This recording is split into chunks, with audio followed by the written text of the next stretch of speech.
Merci, professeur Moustarfil, comme toujours, aussi pertinent, avec des messages clairs, parfaits, mais c'est sûr que ta communication va susciter beaucoup de questions. Alors, je voudrais juste attirer votre attention qu'il faudrait que vous posiez vos questions et ça serait sympa de les poser en marquant votre nom, comme ça pour que la réponse soit directe. On va regrouper les questions à la fin. Donc, je vais tout de suite passer la parole au professeur Hicham Bouzelmet qui va nous parler de l'aspect pronostic et thérapeutique des extracystoles ventriculaires. Le professeur Hicham Bouzelmet est professeur de cardiologie donc à l'hôpital militaire Mohamed V de Rabat et il est bien sûr spécialiste en rythmologie interventionnelle. À toi la parole, mon cher. Je vais être rapidement. C'est un sujet qui est épineux, c'est un sujet qui suscite beaucoup de questions. Merci beaucoup de m'avoir cette chance aussi, d'avoir donné cette chance-là pour reprendre un petit peu, pardon, les messages clés par rapport aux des extrasystoles ventriculaires, côté pronostic et traitement. Et là, on va voir pourquoi, sur un article récent, pourquoi on fait plus d'extrasystoles que la population générale. Eh bien, on fait plus d'extrasystoles que la population générale parce que peut-être on est plus âgé, on est de sexe masculin et on a une hypertension artérielle, surtout diastolique. Mais on fait encore plus des extrasystoles ventriculaires quand on a de l'insuffisance cardiaque et quand on a un infarctus de myocarde. Mais le facteur puissant, le facteur pronostic puissant, c'est bel et bien la fraction d'éjection qui est un élément pronostic qui est puissant. Alors là, il est classique de scinder les extrasystoles en extrasystoles graves et ce sont des extrasystoles qui sont associées à une cardiopathie, que ce soit ischémique, dilatée, hypertrophique, dysplasie ou de canalopathie. Par contre, les extrasystoles associées à un cœur sain, c'est des extrasystoles qui sont bénignes. Et là, je cite par ordre de fréquence les extrasystoles qui naissent au niveau de la chambre de chasse et qui représentent pratiquement plus que 70% des extrasystoles. On s'intéresse plus en côté pronostic à la morphologie de QRS et là, on a parfois des extrasystoles qui ne font peur à l'ECG, mais c'est des extrasystoles qui sont parfaitement bénignes et donc là, on a plus c'est ample et fin, plus c'est bénin. Plus c'est moins ample et crocheté, et plus c'est malin. Et là, 180 millisecondes, on est pratiquement sûr, quand on a cette largeur de QRS, on est pratiquement sûr que c'est une extrasystole ventriculaire qui se développe sur une cardiopathie.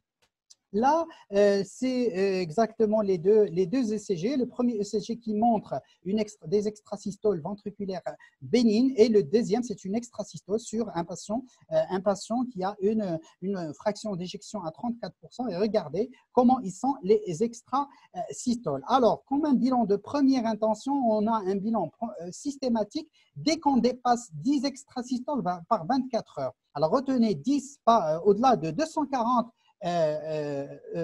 extrasystole par 24 heures, là, on demande systématiquement l'échographie pour voir en même temps la cardiopathie, mais surtout de déterminer la fraction d'éjection. Aussi, on demande comme bilan de première intention l'holtéro-ECG et l'épreuve d'effort. L'holtéro-ECG, il a un triple intérêt. D'abord, l'holtéro-ECG, on va avoir une idée sur la charge rythmique et donc là, obligatoirement, dans le compte rendu, il faut mentionner le nombre et le pourcentage par rapport au nombre total des QRS. Ça c'est très important. Deuxième des choses, c'est la répartition sur les nictémères et voir est-ce que ça s'accentue le jour ou ça s'accentue le soir. Et ça, c'est une implication thérapeutique très intéressante parce que les patients qui développent des extrasystoles ventriculaires au moment sur un terrain de bradycardie, là, les bêta-bloquants ne sont pas efficaces, voire même nocifs. Par contre, les patients qui ont des extrasystoles au cours de la journée, là, les bêta-bloquants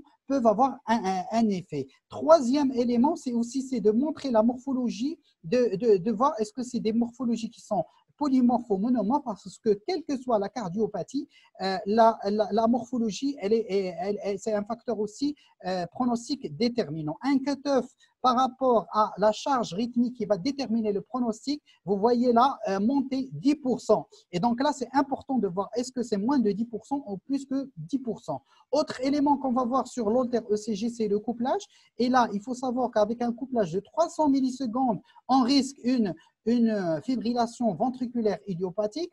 À partir de 340 millisecondes de couplage, c'est des tachycardies ventriculaires maligne et 400, aux alentours de 400 millisecondes, là, c'est des tachycardies ventriculaires, mais qui restent bénignes. Attention au couplage variable qui, quel que soit le couplage, il est à risque arythmogène.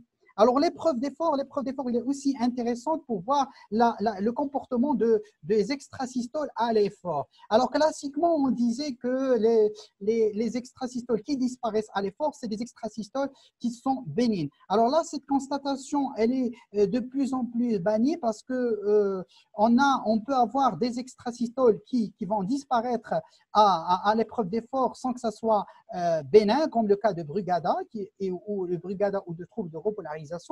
Et au contraire, on peut avoir des extrasystoles qui apparaissent à l'effort, mais qui sont tout à fait bénignes, le cas des extrasystoles de chambre de chasse. Mais ce qui est intéressant en matière de pronostic, c'est de voir est-ce que ces extrasystoles, est-ce qu'ils vont augmenter, est-ce qu'ils vont s'accentuer à l'effort, et ça a été attesté par les différentes études que c'est un facteur pronostic, et encore plus la récupération. Et donc, si on a des extrasystoles qui apparaissent ou qui augmentent d'intensité à l'effort et en récupération, là, c'est un facteur de mauvais pronostic et il faudrait obligatoirement pousser les investigations. Les acteurs de deuxième rôle, et là, ça dépend de la localisation. Et là, on peut, pour simplifier, on peut demander, dans le cadre, si en fonction de bilan de première intention, si on a des extrasystoles de type de retard droit, là, on peut demander une coronarographie, surtout avec un terrain.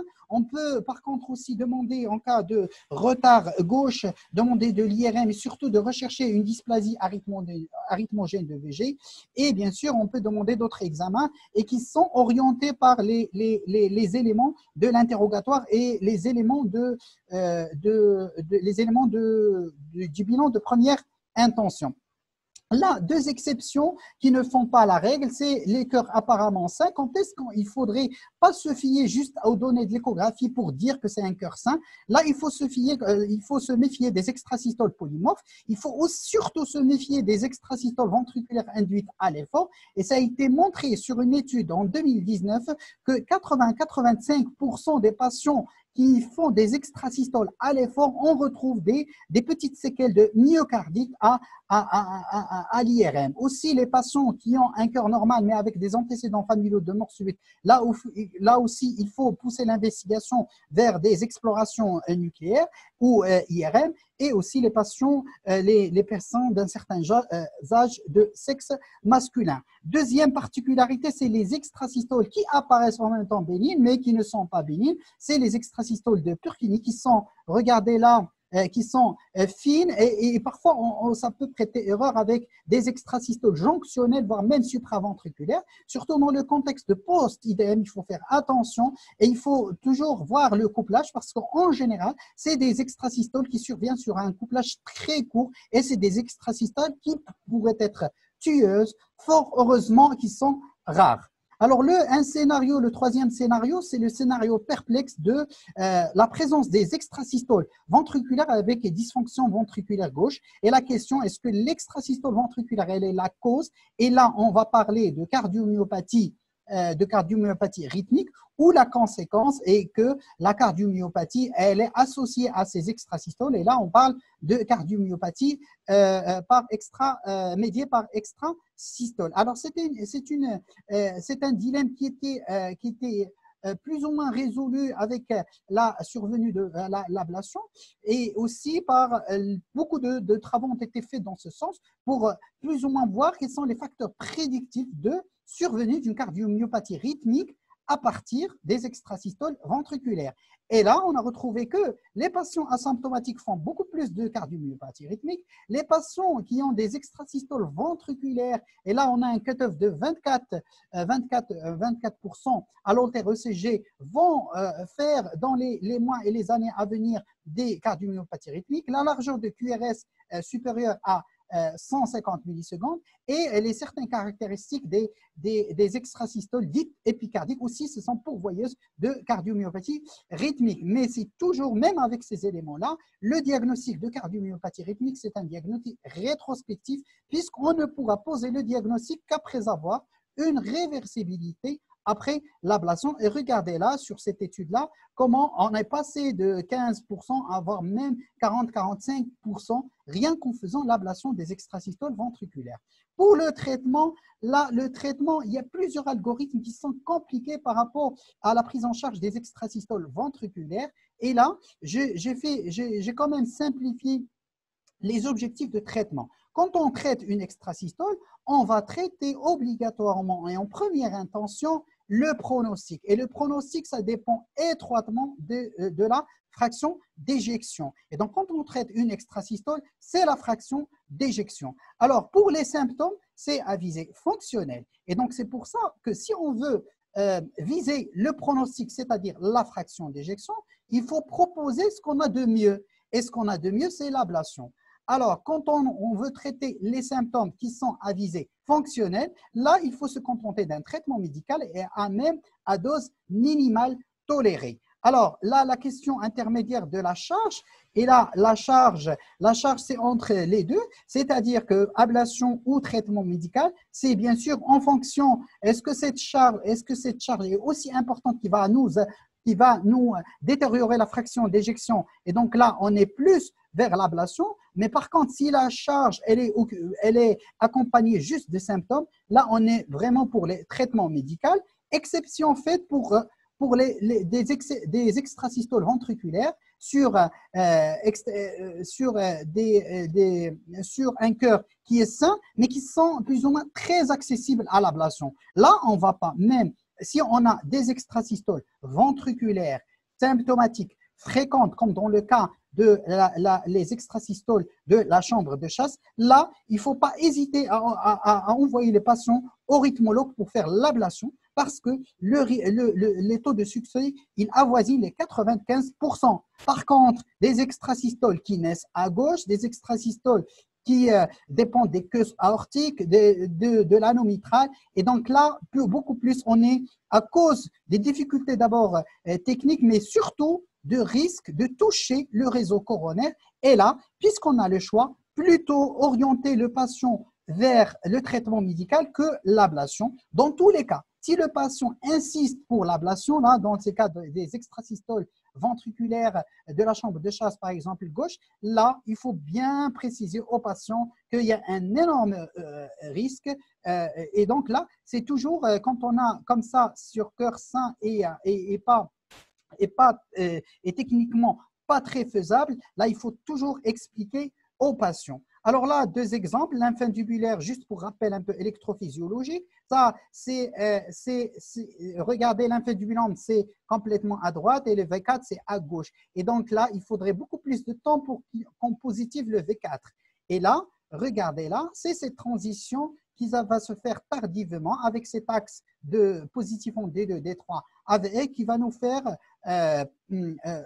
orienter le patient plutôt vers l'ablation avec 95%. Alors, même profil de patient sur le plan clinique, c'est un patient de 40 ans, le premier 39 ans, celui-là à 40 ans. Regardez là, c'est pratiquement D2, D3, AVFC positif, mais regardez là, la transition, elle est très précoce. Là, la transition, quand c'est très précoce, ça dépend des queues aortiques. Celui-là, avec les mêmes symptômes, avec les mêmes cœurs de morphologie de cœur, là, on ne va pas proposer de l'ablation, on va plutôt proposer du traitement médical. Alors, quand on a un cœur, là, c'est quand on a un cœur pas normal. Quand on a un cœur pathologique, on s'en fout des symptômes parce que le pronostic va dépendre de la cardiopathie en elle-même. Et donc, il faut s'acharner à traiter cette cardiopathie. On traite un peu les extrasystoles quand ils sont fréquents et donc quand ils sont supérieurs à 10 000 par 24 heures. Et on traite parfois les patients par ablation quand c'est des patients qui ont une resynchronisation, et donc ils ont un PS triple chambre, et donc l'ablation ou bien le traitement médical efficace va nous permettre d'effacer des extrasystoles, comme ça la stimulation ventriculaire elle avoisine les 100% et on va être efficace. Alors là, moralité, il ne faut pas sous-estimer certains extrasystoles et non plus il ne faut pas surestimer d'autres, et donc là, l'objectif, c'est une meilleure prise en charge et je vous remercie.